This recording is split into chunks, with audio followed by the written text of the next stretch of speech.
for the problems there. But yeah, I was asked to come and talk to you about manure injection and manure management in no-till. So I've been working on this for about 7 years, mainly in the Shenandoah Valley of Virginia, on dairy manure, and I also tried out the poultry litter injector. So why would you even bother trying to inject or incorporate manure? When I started, I was thinking about nitrogen, but when I went out and talked to farmers, one of the big things they found was it reduced odors. When you inject manure, it really cuts down the amount of odor you get associated with manure. And in the Shenandoah Valley, there are a lot of people moving out into the countryside, and fields that have historically received manure, they receive a lot of complaints. So there aren't actually regulations saying you can't apply manure in those fields, but the farmers just don't want to deal with the hassle of the complaints. Agronomically, manure injection really improves your nitrogen use efficiency. I'll go through some calculations later in the presentation, but you can actually double the amount of plant available nitrogen you get from manure, dairy manure by injecting it. You just lose so much ammonia from surface applications that you can really increase your nitrogen use efficiency by injecting. And then, of course, I don't need to tell anybody about the Chesapeake Bay, but there's a lot of interest in reducing nitrogen and phosphorus losses, which with injection you certainly get, but with incorporating, I mean, we really want to keep no-till intact. So how do you get the two to work together? And the one thing I'm always interested in is, can it be a BMP that's cost effective? We have a lot of BMPs out there, buffers, stream fencing and so on, that cost farmers money.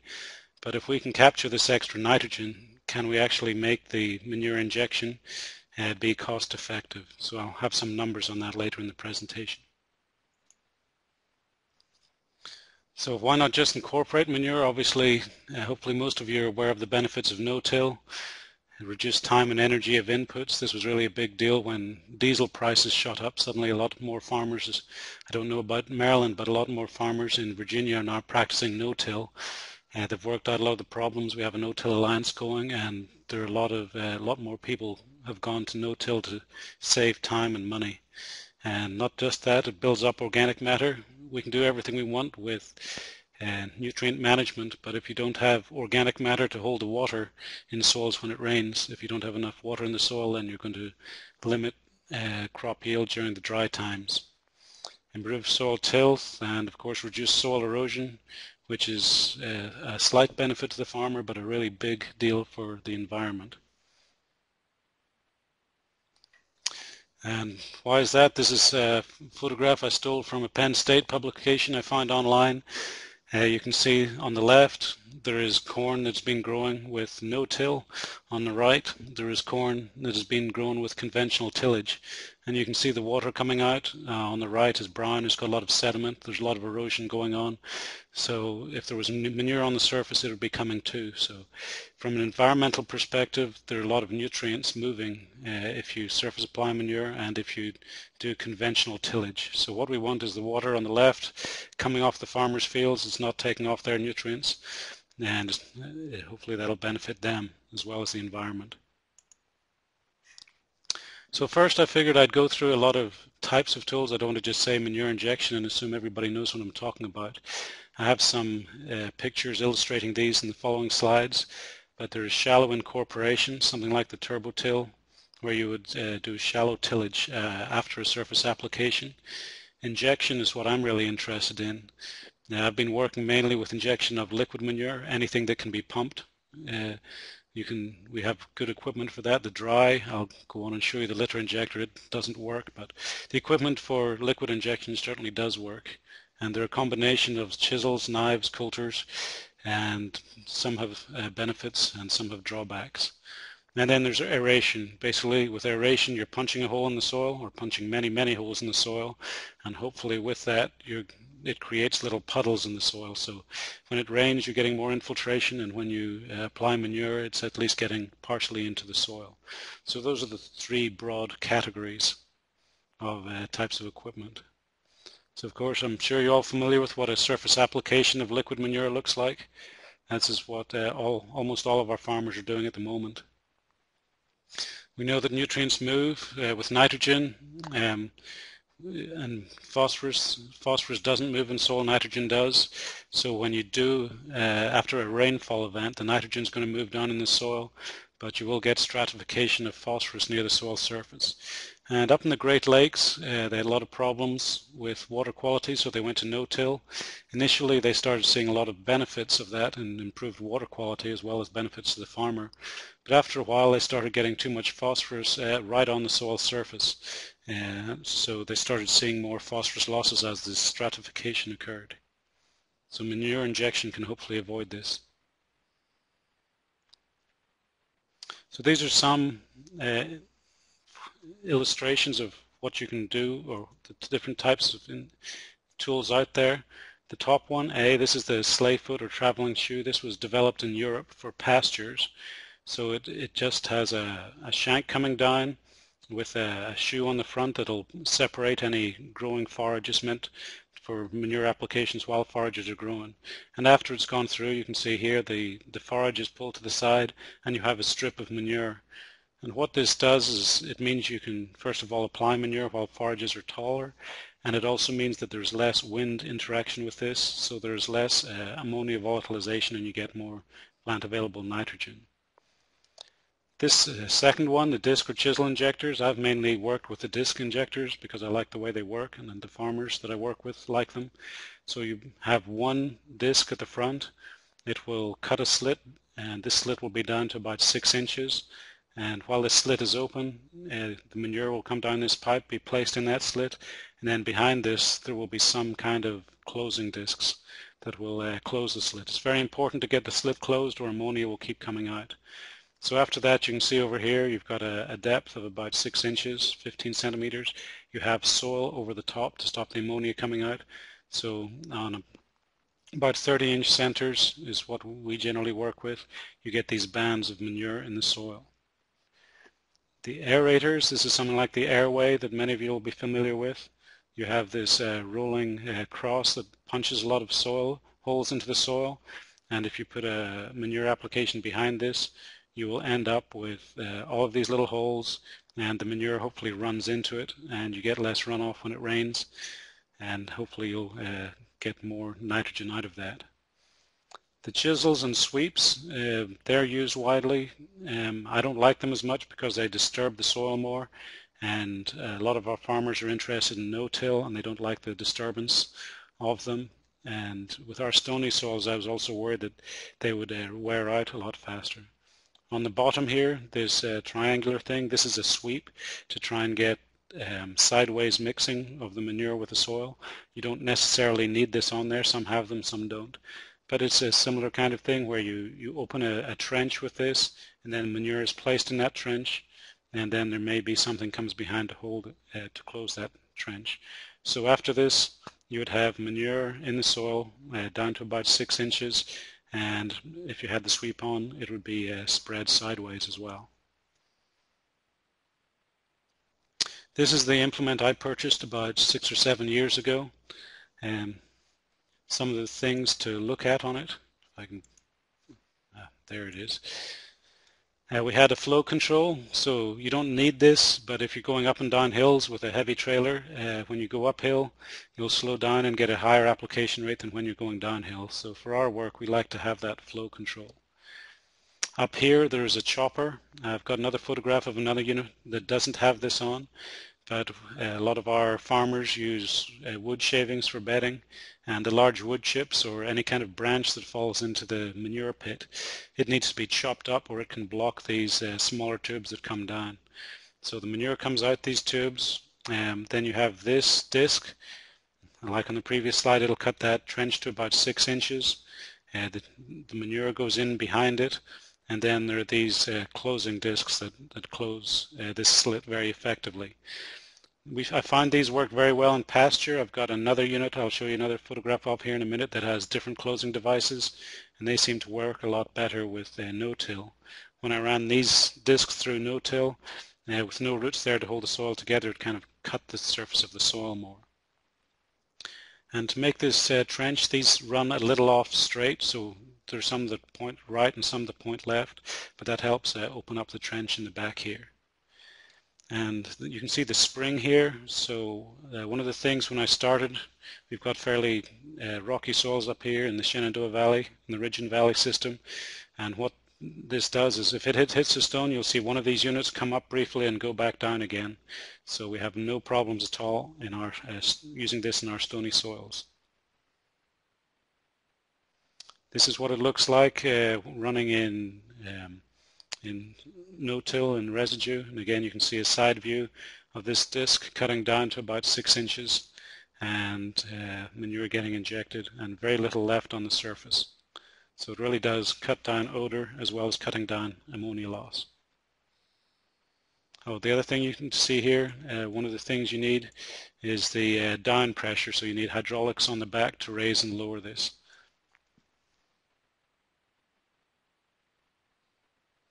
To go through some calculations of plant available nitrogen with and without injection, the typical manure in Virginia, this is from our state testing program. It has total nitrogen of about 19 pounds per 1,000 gallons, about 9 pounds of ammonia, so you subtract one from the other, there's about 10 pounds of organic.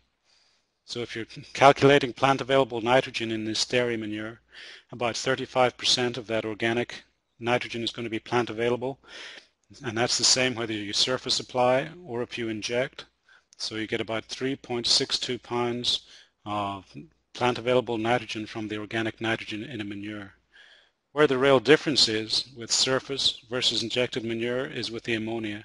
If you do a surface application, we reckon you get about 25% of the plant available nitrogen from the ammonia, which means you're losing about 75% of your ammonia. So you only get, of this about 9 pounds, you only get just over 2 pounds of plant available nitrogen from the ammonia in a surface application. With injection, however, because you're getting it below the soil surface, you get about 95% of the ammonia is trapped in the soil. So you get about 8, almost 9 pounds from a typical manure in Virginia, from typical dairy manure. So when you add this up, total plant available nitrogen for a surface application is about 6 pounds per 1,000 gallons, but for manure injection, you're getting 12 pounds. So if you're injecting, you get twice as much plant available nitrogen, and this is a real economic benefit to our farmers, and one of the things that when you talk to them, they're most interested in. And I'll come on to talk about how important that is in their crop rotation systems. So the value of this extra plant available nitrogen, trying some back of the envelope calculations. Increased value of injection, you get an extra about 6 pounds of nitrogen. You get 6 pounds with a surface application, 12 pounds with an injection, so the difference is 6 pounds of plant available nitrogen. If you give that a value, 70 cents might be a little high at the moment, but 70 cents per pound of that gives you a value. 6 times 70 cents is an extra value of $4.20 of that extra nitrogen per 1,000 gallons. So if a farmer's emptying a 500,000 gallon tank, that is an extra value to him of $2,100. So if we're getting back to BMPs and are they cost effective, manure injection will cost more, but you are getting extra value. You get the odor reduction if you're having issues with that with your neighbors, and you also get this extra value of the nitrogen. Drawbacks to manure injection: it will be slower. I've been working with our farmers to put some economic numbers in that, and I've got a table of that I'll show you later. But it is slower, and therefore it takes more time. And the equipment does cost more, both to buy and to maintain. This number at the bottom right here, the $17,000, that's how much the injection equipment on the back of my tanker cost. And it also, when it arrived in pieces, and we had to put it all together, so there would be a large amount of labor putting all of those individual pieces together again. So it cost us $17,000, but that was a few years ago, so maybe you're looking at $20,000-25,000 for a similar system to what we have down here.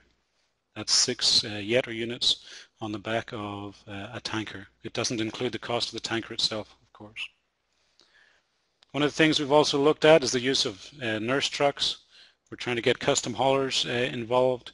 So if an injection unit costs more, you want to keep that in the field, and you can have another tanker truck running back and forth between the lagoon and the field. So you don't have an expensive truck running on the road, you have the expensive equipment in the field doing the actual injection. This is the unit that one of our farmers has purchased. This is a Dawn unit. You can see here he doesn't have a chopper, he just has a bar, a distribution bar.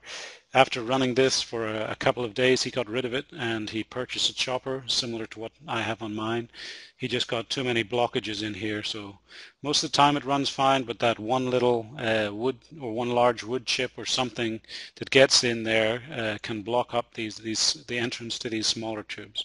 So you definitely want a chopper on the back.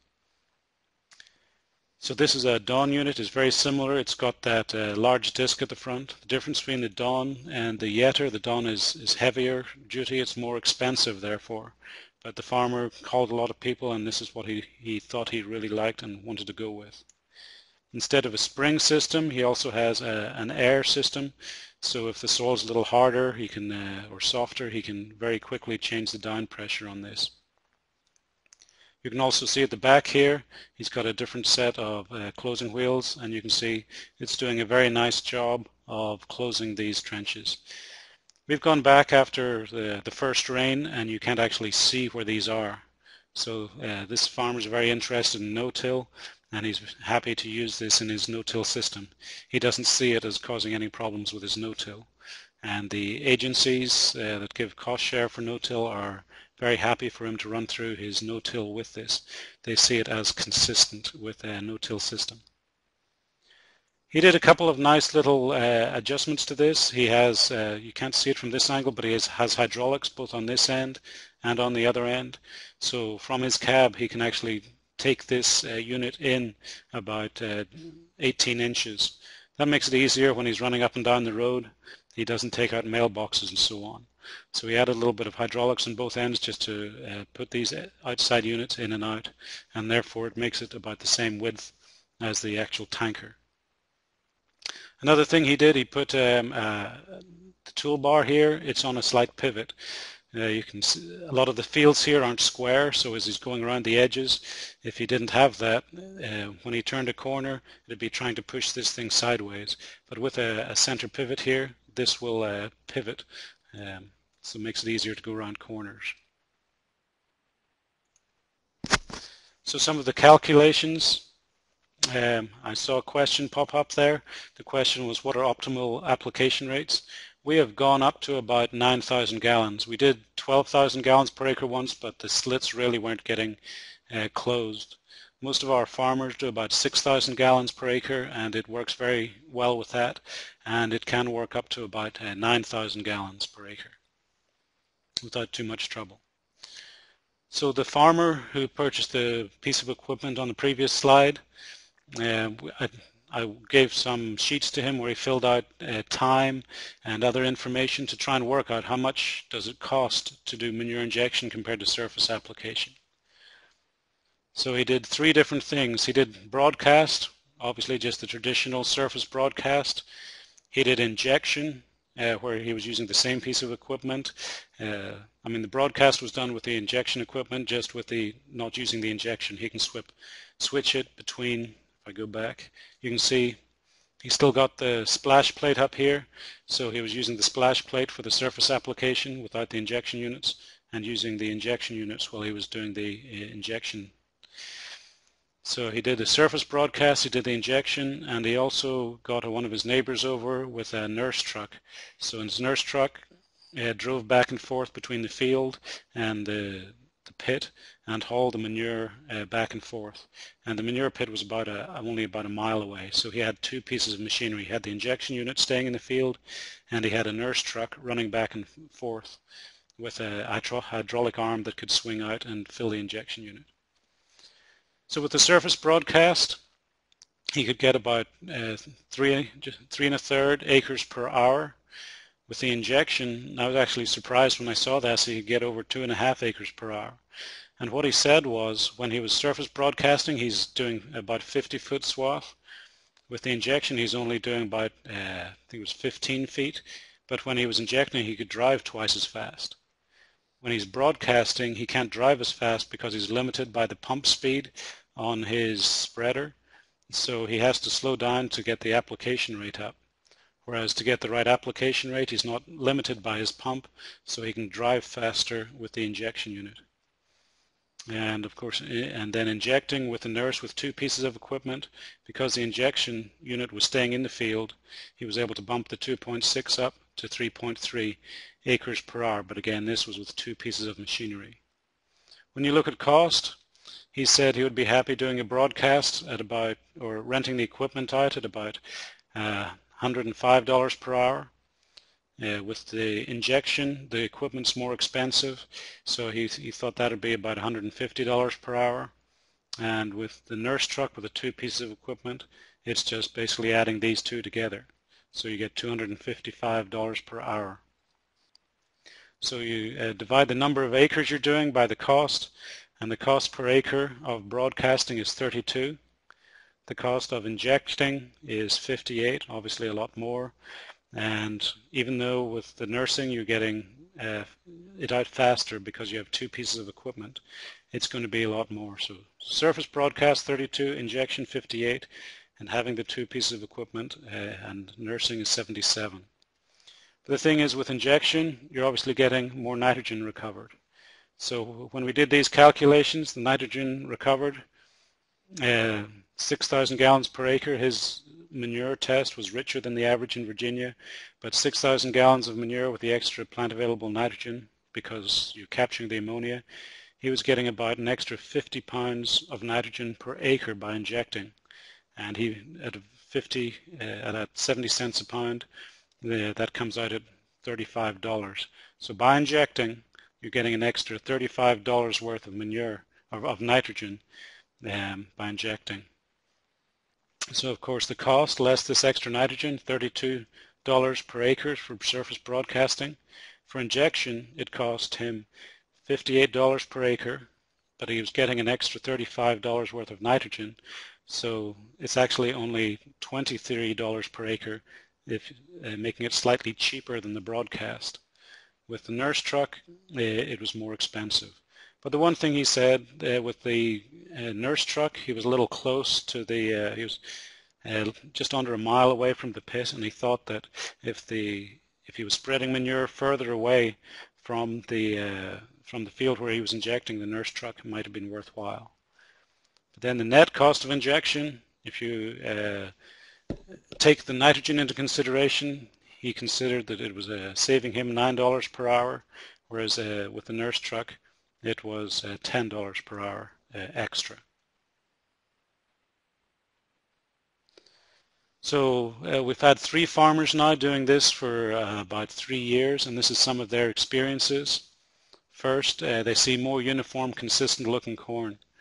A lot of our fields here have ridges and knolls, and as you go up the knoll, the corn doesn't look as good. The soil is a little more sandy, not as much organic matter, and they find that the good looking corn goes further up that slope. So they like the way their corn looks.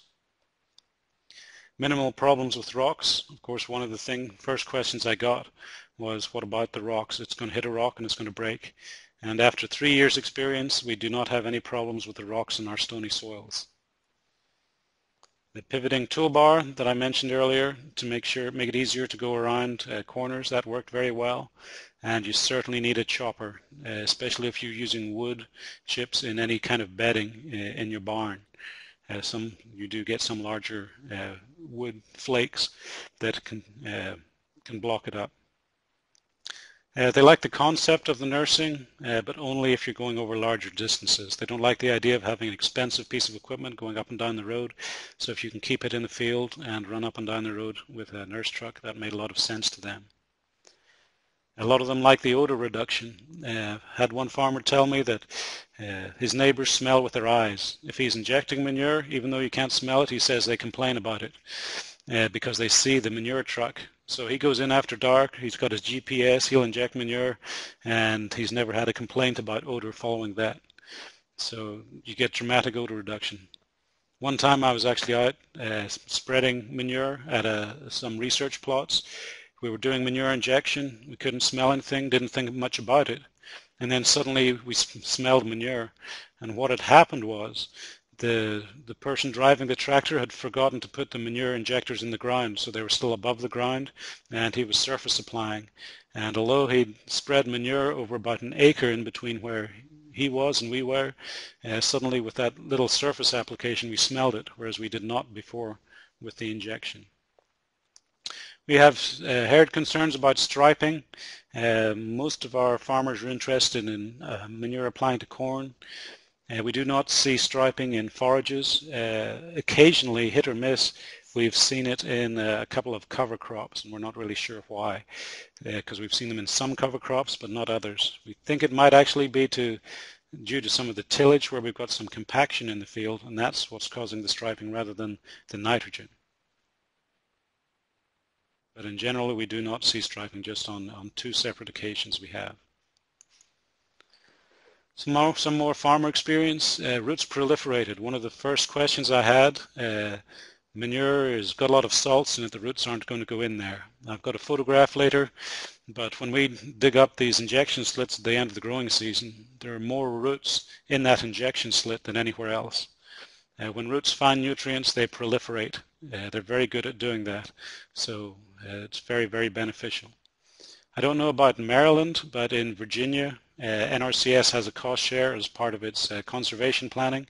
If you do manure injection and you're in a conservation plan, they will pay you $38 per acre, which more than covers this. I saw a quick question, but it disappeared. Hold on a second. I see a question. Was any study done on injection in plant row? So are you trying to inject after planting? Generally we do applications into standing forages, or we do it before we plant, and there's been no problem whether the planter has been aligned with the manure injection or not. You don't see dead spots where you accidentally planted too close or too far away. We don't like the idea of doing side dressing with the manure because you're driving through a cornfield with large flotation tires. If you use small tires, then to get between the corn rows, for example, then you're going to get some compaction. Hopefully that answers your question.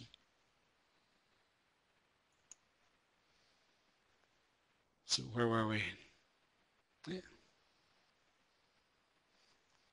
So due to the flow meter, we put a flow meter on the farmer's tank. He had a 6,000 gallon tank, and he counted how much manure he put out by how many gallons, how many tanker loads he put out, and he had a 6,200 gallon tank, so he thought he had 6,000 gallons of manure in his tanker. And when we put the flow meter on, he thought it didn't work, and then he realized that there was a lot more foam on top.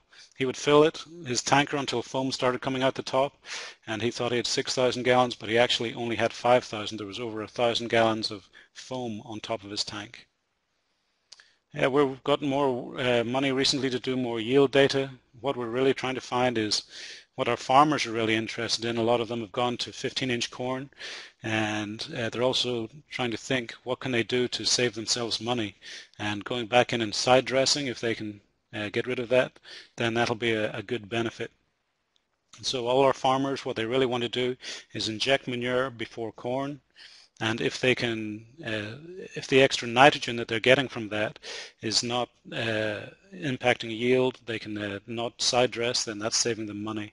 And we've had field trials for the last 2 years where they have an injection in one site, and beside that they have surface application with side dressing. So they're side dressing the surface application, they're not side dressing the injected, and the yields are the same. So they're finding that they can get that extra value of the nitrogen, and they are saving themselves the money of the side dress. And of course they're happy that they get the EPA off their back and they're lowering their nutrient runoff. But from their perspective, they're happy that they're getting more nitrogen, and the process is working well. So what does it look like at the end of the season after harvest? We dug down here. My cell phone is in here just for scale, but you can see the injection slit here. It's like a little tube of compost through the field, and it's hard to see here, but when I flicked it with my finger, I mean, it was just absolutely full of roots. So the roots find this and they proliferate like crazy. And we took some soil sampling and we're wondering, how do you do a PSNT? How do you work out how much nitrogen is available to the crop? If you take a sample around here, we've done it a couple of times, you get over 100 ppm of nitrate.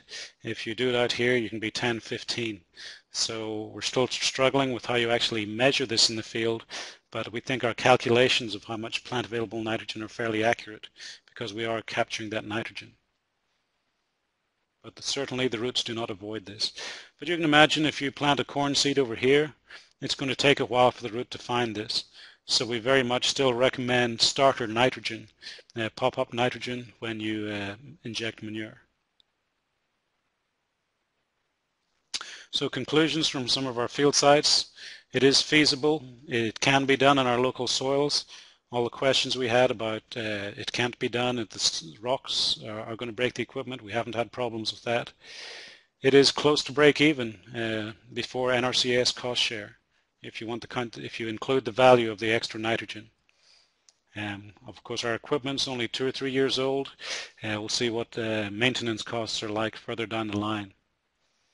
Odor reduction has been a big deal. It wasn't something I thought about when I started this work, but it's something our farmers have really said it's very important to them, or at least some of them, where they have neighbors who complain about the smell. We are continuing farmer research down here, and like I say, we're going to be doing more with trying to work out how to do nitrogen testing, but we are finding that you can avoid the side dressing if you inject manure, so that helps make it close to break even. So the big question, we're going to do more economic analysis of our field sites. Can the extra nitrogen from injecting replace the need for side dress? Hopefully we've got one custom applicator who's interested in starting to do this, so if he can get his business up and running, then we'll get a lot more feedback on the economic side of things. Some photographs off the web or some other ideas. This is from Mid-Atlantic, from their website. So this is a nurse truck, and this is a field storage unit. I think they can, when the weather isn't cooperating, they can dump these tankers in the field and transport the manure to them, and then when the weather's working, they can go out and spread on the field. So they're working with in-field storage containers. Just a thought. One thing we've also thought about is draglines. It tends to be more economic with larger farms than with small farms. This is a surface application with a dragline, but you could put a manure injection equipment on the back here, and you could inject with this dragline. So that would be a way to speed things up. You wouldn't have to have the expensive injection equipment running up and down the road. You could very easily keep it in the field and get more hours out of it. Just another photograph of a dragline system, what it looks like. But if you have farmers using it, you could easily put the injection equipment on the back of a tractor.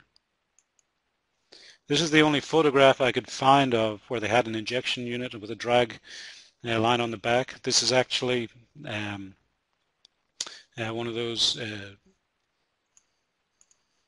It's a shank unit, so it's got the flutes on the bottom, but this would do a lot more tillage than I would like. It is sprung, but I don't know if this would be consistent with no-till. But you can see it's the manure would come in the pipe. It's got a chopper up here to make sure it doesn't clog anything up, and then the pipes go into the ground. One of the things we found to avoid blockages, you can see here the pipe is attached on the outside, so the flow, there's no lip on the inside here, and that's something we found to be very important. If it was the other way around, if this pipe came up the inside of this, if this pipe was larger and this came up the inside, there's a lip there that things can get caught on, and that's where we have had problems with cloggages or clogs where there's been wood chips in there. This is the airway that hopefully many of you are familiar with. This is just something they tried in Pennsylvania. So this is punching holes in the ground, and they're trying to dribble this over those holes and get it in. And it kind of works, but it doesn't work nearly as well as in injection. And if we look, these can be put on different angles. This is running straight, but you can move this back to here, which means it's running at an angle. And if you do that, you start to get a lot more tillage. So you can see here it's run straight, it's just punching holes. Here you're getting a lot of tillage, and it's would not be consistent with no-till. Some research we've done in Virginia, we had these wind chambers where we did either manure injection or surface application. So we'd inject or surface apply, draw air over here, and then measure how much ammonium is coming out. And you can see within about the first day, this is ammonia that we're capturing or is being lost from the soil versus time. And you see almost everything happens in the first 2 days. So when you look at the actual numbers,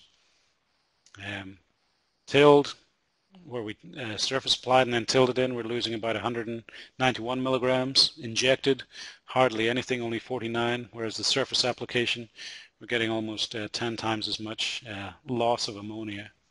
So we were just testing those book values, and they seem to work fairly well. Where you inject, you do not get ammonia loss, and you're conserving that for crops. There have been some studies, so I went to the literature and tried to get a consensus on what other people are finding in other areas. Ammonia loss, there's absolutely no doubt. Everybody who studied it says where you inject manure, you don't lose ammonia. Aeration, you might get a small decrease, but not a whole lot. So aeration doesn't work as well as injection. Infiltration, only a couple of studies. Even aeration, which is meant to increase infiltration, it hasn't been consistent. It seems to depend on what kind of soil you have and if it's well drained or not. It may increase infiltration in well drained soils. Sediment, injection doesn't increase injection. Aeration, it can increase sediment losses depending on your soil disturbance. So maybe not so environmentally friendly. How about phosphorus loss? Injection decreased losses. Aeration questionable. Again, depended how much surface tillage you had, what angle you were running it at. Nitrogen runoff, injection again is very good environmentally. Aeration was questionable. Variable information in the literature, not consistent. Nitrogen leaching, only one study. The thought was if you're putting manure down at 6 inches rather than on the surface, you might get a slight increase in leaching, and they did see a slight increase, and it was only very slight, but it's something to think about. In a lot of our soils, surface erosion is still driving it. It depends if you're on the coastal plain or up in the ridge and valley. But again, you can't say much if only one person's looked at it in one soil type. Yields, and the consensus is if you do prevent ammonia loss, so you're injecting, you're capturing that ammonia. If nitrogen is the limiting factor, then you will increase yields. But we're really not looking at trying to increase yields. We're trying to keep the same yields and save money on chemical nitrogen applications. That's our goal. Some knowledge gaps. What don't we know? What type of injection or what type of equipment works best depending on your soils. I've mostly done my work with the stony soils in the Shenandoah Valley, and the disc injector works very well there. I don't know about the Eastern Shore where it's very sandy. I haven't tried anything out there because our dairy is all up in the Shenandoah Valley. How do you calculate plant available nitrogen for each method? We know we're capturing the ammonia. We're happy about that. But we have for organic nitrogen, I think we're actually capturing a lot of that. I mean, we consider 35% of dairy organic nitrogen is plant available, but I think we're losing some with surface applications because ammonia is one of those intermediate things as organic nitrogen is converted to nitrate. So I think we're capturing more nitrogen from the organic component with injection. Can we predict when aeration works? It's something I haven't worked with, but there's no consistency there. And maybe it works with well-drained soils, not with poorly drained soils. How can we encourage adoption? The big thing we have in Virginia is we need a custom hauler. Most of our farmers don't apply their own, and we're working with one who's now interested in opening up a business. And I know they have one out of, I think it's Lancaster County in Pennsylvania, who's making a lot of money at it. Yeah, I think he has more business than he knows what to do with. But a lot of his business is being driven by odor concerns. What are the trade-offs between nutrient management and no-till in these systems? We're still working some things out.